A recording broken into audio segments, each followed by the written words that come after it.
Hey there, ladies and gentlemen. Well, it finally let loose and snowed overnight. Being it's the month of December, I think some holiday reviews are in order.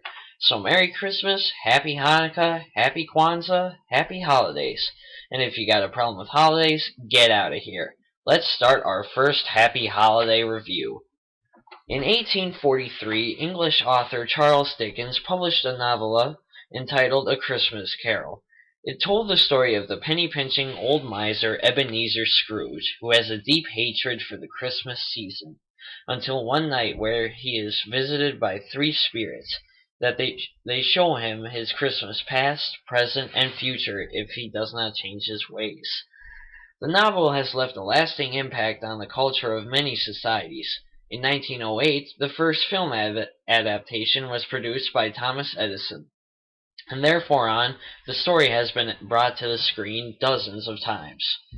In this two-part review, I'll be discussing my five favorite adaptations of The Cherished Tale. In part 1, I'll be discussing the serious and classic adaptations, and in part 2, I'll be discussing the quirky and reimagined adaptations. Just to warn you, if you aren't familiar with the story of A Christmas Carol, you may get confused. Let's start with the 1951 film adaptation of A Christmas Carol. Known as Scrooge in Europe, this is probably one of the most famous versions, starring Alastair Sim as Scrooge.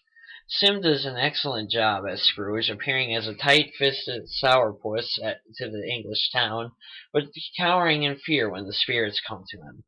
This adaptation of the film does probably the most detailed job in elaborating on Scrooge's partnership with Jacob Marley, played by Michael Hordern.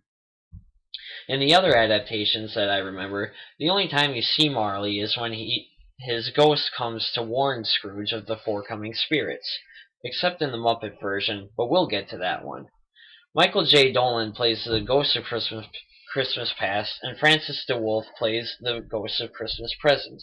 Both of these men do an excellent job in their roles, especially Christmas Present's haunting monologue of how each man carries two children, ignorance and want. C. Konarski plays the Ghost of Christmas Yet to Come, but there's not much to say about him since his face is always hidden and he never utters a word. Mervyn Jones plays Bob Cratchit, Scrooge's overworked and underpaid secretary. Glenn Dearman plays his crippled son Tiny Tim. Both of these guys do an excellent job in their roles, especially when most child actors sucked back in the 50s.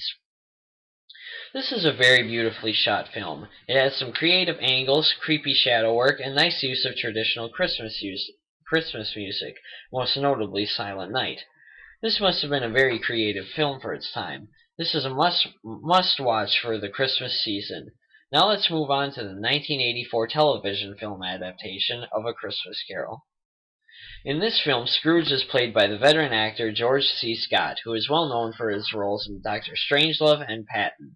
Scott does a top-notch, superb job as Scrooge, appearing cold and unfeeling throughout the whole movie until the Ghost of Christmas Yet to Come shows him the horrors of his future if he doesn't change his ways. The Ghost of Christmas Past is played by Angela Pleasant. She does a great job even though the material has not been used many times before. And just as the Alastair Sim version did the most describing of his partnership with Marley, this version does the most describing of Scrooge's fractured relationship with his family and his love that was lost.